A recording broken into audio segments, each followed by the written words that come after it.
Incoming transmission.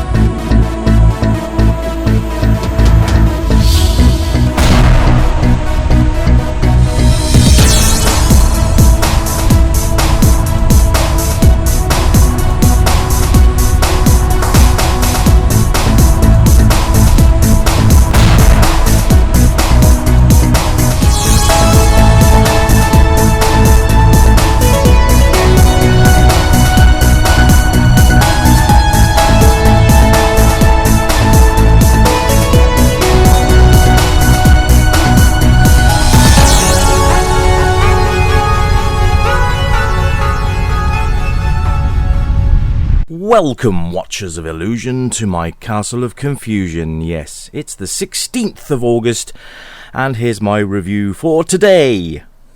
Super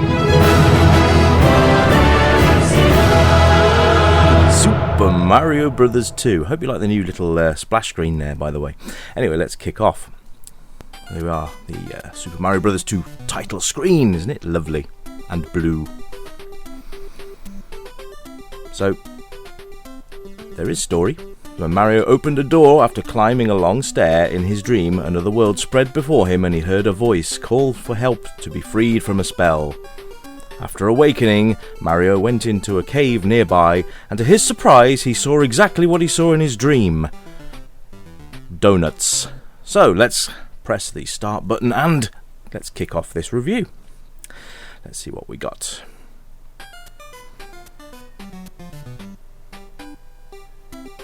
So we've got Mario, we've got Luigi, Toad and Princess. Now I'm going to play at least, say, 2 or 3 of these characters for you to have a look at, because each one has a unique ability.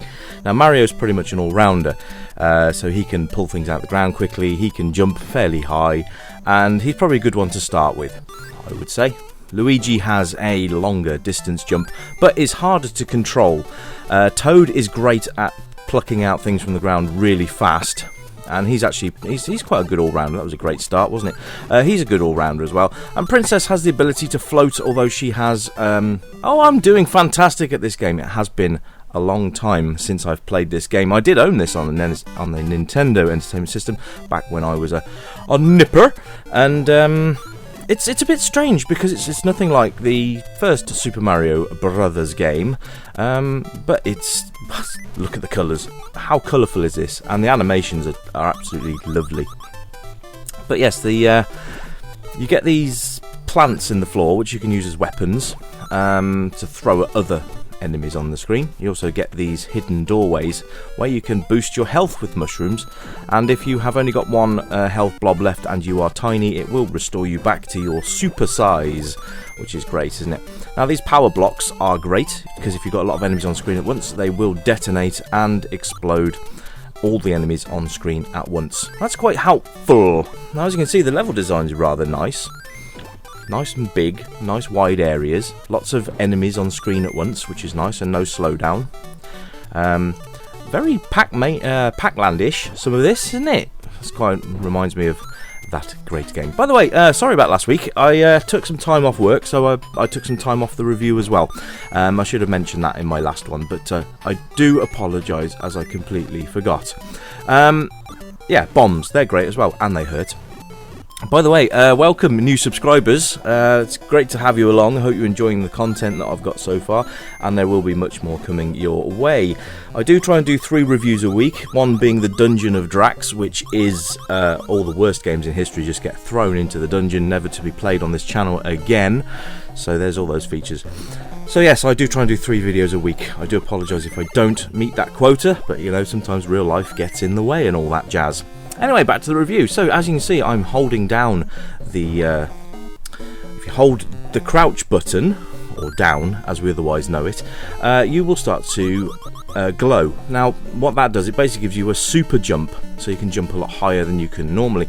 Now, you can imagine with Luigi, that's a fairly high jump, but it gets you to areas otherwise inaccessible. Now, this is a kind of end of level guardian, I would say. What you've got to do is you've got to jump on the egg and then throw the egg straight in his face like this. There you go. As you can see, he is actually holding an egg. It's a bit hard to see actually, but he is actually holding an egg, and you've got to make him drop that, and then you open the bird mouth. There you go. You'll see what I mean now. Pick that up, bird mouth opens, in we run, bird mouth closes, and then we get to play the slot machine. Yay! Great, hey. So you can actually get extra lives doing this if you get 3 in a row, which is nice. Oh, great. But that's the idea of that anyway. So let's have a go with Luigi. I've got a horrible feeling this is the wrong level to have picked. Oh yes, I should have picked Princess for this one. She's actually good at this. Oh yep, there you go. Hard to control. He fell off the ledge. So yeah, Luigi's a bit harder to control. He jumps higher, as is denoted by his leg animation. Now the idea of this one is to actually try and jump on that carpet and throw that little bird off it. Easier said than sometimes. And then you can use this carpet to go across this big chasm, because if you try and jump across here, it's a no-go. You're just going to fall and lose one of your precious lives. So there you go. As you can see, you can pluck things out of the floor. Here you go. Here's what I was saying about earlier. Because I lost my Super Luigi state, that's reinstated by picking up that mushroom. And they only seem to be found while... Oh, a 1-up, that's nice. They can only be found when you find those doors, those portal. Oh, and the keys! Great, yeah. So some doors require keys, which is a bit odd, isn't it? But then you get these kabuki masks that follow you around and try and kill you for absolutely no reason whatsoever. You can use the keys as weapons, though. That's quite nice. So as soon as you drop it, the kabuki mask will vanish. But as soon as you pick it up again, he will make his entrance back onto the screen and chase you forevermore. So that's an interesting little mechanic anyway. So there are levels where you need to actually carry those keys quite a distance. So those kabuki masks can be a royal pain in the backside. But it's another element to keep you on your toes, I suppose, would be the best thing. That was great, wasn't it? Okay, so let's try and get another... Oh, look, I was crouching then. How does that... Must have shot me in the hand, I guess. Anyway, so you get these underground levels. They're basically the equivalent of the Super Mario Brothers 1 underground levels. And bombs are introduced now, so you need to blast holes in the wall to be able to get through them. And the bombs are on a timer, so if you don't use them quick enough, they'll explode and they will hurt you. Which I suppose is, that's true to life really, isn't it? So that's good. And to actually, here I haven't got any bombs left, so I'm going to go up here, and I'm going to try and blow my way through the wall up here instead. So you've got to take the bomb up there, then you've got to take another bomb, and then drop it straight down, and it will land there. So now we can get through. This is all good for progression, and you've got to get through these to get to the end of the level. These little guys jump. Let's see if I can get up there. There we go. But it's just absolutely gorgeous, this game. They've made good use of colours. The sprites are actually rather sizable as well, which is really nice. So you get a real true aspect of when they go super size.